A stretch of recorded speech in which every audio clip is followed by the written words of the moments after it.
शुक्रवार कांग्रेस के लिए बड़ा झटके वाला दिन रहा, जब अमरवाड़ा से 3 बार के कांग्रेस विधायक कमलेश शाह ने राजधानी भोपाल पहुंचकर मुख्यमंत्री मोहन यादव के समक्ष भाजपा की सदस्यता ग्रहण की। शनिवार को जब सांसद नकुलनाथ अमरवाड़ा अंचल में जनसभा को संबोधित कर रहे थे, तब उन्होंने सीधे तौर पर अमरवाड़ा विधायक कमलेश शाह पर तीखा हमला किया। सांसद नकुलनाथ ने कहा कि वैसे तो आदिवासी भोले भाले और सरल स्वभाव के होते हैं, लेकिन उनके द्वारा जो अमरवाड़ा में विधायक चुने गए थे, उन्होंने जनता के साथ गद्दारी की और बिकाऊ साबित हुए। मैं जनता से पूछना चाहता हूं कि क्या वे ऐसे बिकाऊ और गद्दार का साथ देंगे? क्या जनता उन्हें कभी माफ़ करेगी? सांसद नकुलनाथ ने कहा कि 19 अप्रैल को इस गांव से मिले वोट से समझ आ जाएगा कि जनता ने उन्हें माफ़ किया या नहीं। सांसद नकुलनाथ ने कहा कि प्रदेश में 20 वर्ष और केंद्र में 10 वर्ष के भाजपा के कार्यकाल को देख लीजिए, सबसे ज़्यादा अत्याचार आदिवासी परिवारों पर हुए हैं। आदिवासियों पर हुए अत्याचारों और अपराध के अधिकांश मामलों में तो सीधे भाजपा के नेता ही शामिल हैं। उन्होंने कहा कि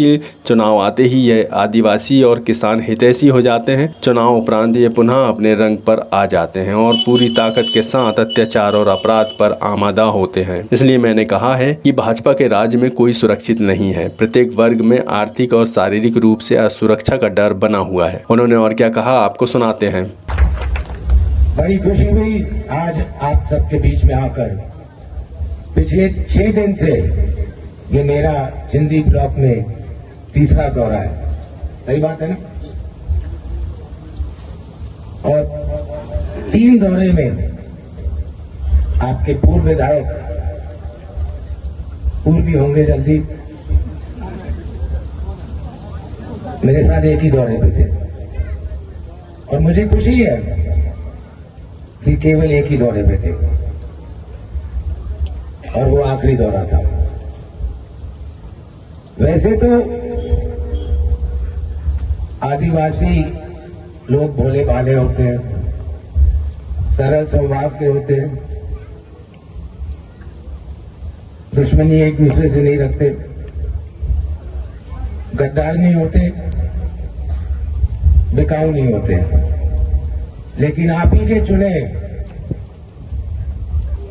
विधायक गद्दार भी निकले और बिकाऊ भी निकले। तो मैं आज आपसे पूछना चाहता हूं, क्या आप उन्हें माफ करेंगे?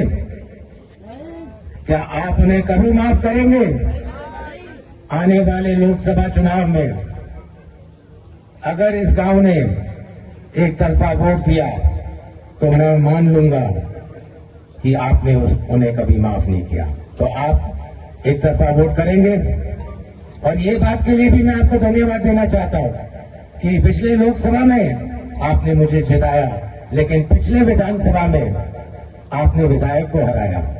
आप समझदार लोग हैं और मुझे पूरा यकीन है कि आप ये समझदारी दोबारा करेंगे। तो साथियों,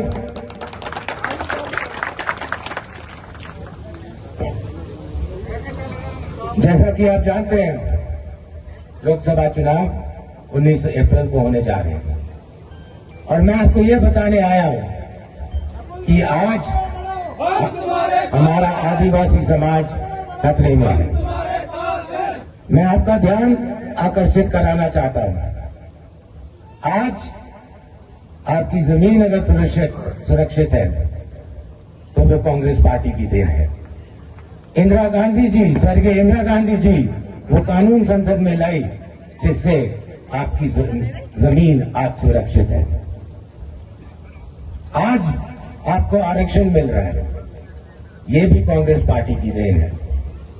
और मैं इसलिए कह रहा हूं कि आज आदिवासी समाज खतरे में है क्योंकि भारतीय जनता पार्टी ये सदियों पहले दिए गए आरक्षण जो आपको कांग्रेस पार्टी ने दिया है, ये भारतीय जनता पार्टी आपसे छीनना चाहती है। आपको बता दें, कांग्रेस छोड़कर भाजपा में शामिल हुए पूर्व अमरवाड़ा विधायक कमलेश शाह ने भाजपा की सदस्यता लेने के बाद कहा था कि नकुलनाथ आदिवासियों और जनप्रतिनिधियों और कार्यकर्ताओं का अपमान कर रहे हैं। कांग्रेस में रहकर अमरवाड़ा का विकास करना संभव नहीं रह गया। वे डबल इंजन की सरकार के साथ क्षेत्र का विकास करने और आदिवासी समाज की समस्याओं के निराकरण करने भाजपा में शामिल हुए हैं। चाणक्य केसरी टीवी के लिए जाहिद खान के साथ कैमरा जर्नलिस्ट जीशान शेख की रिपोर्ट।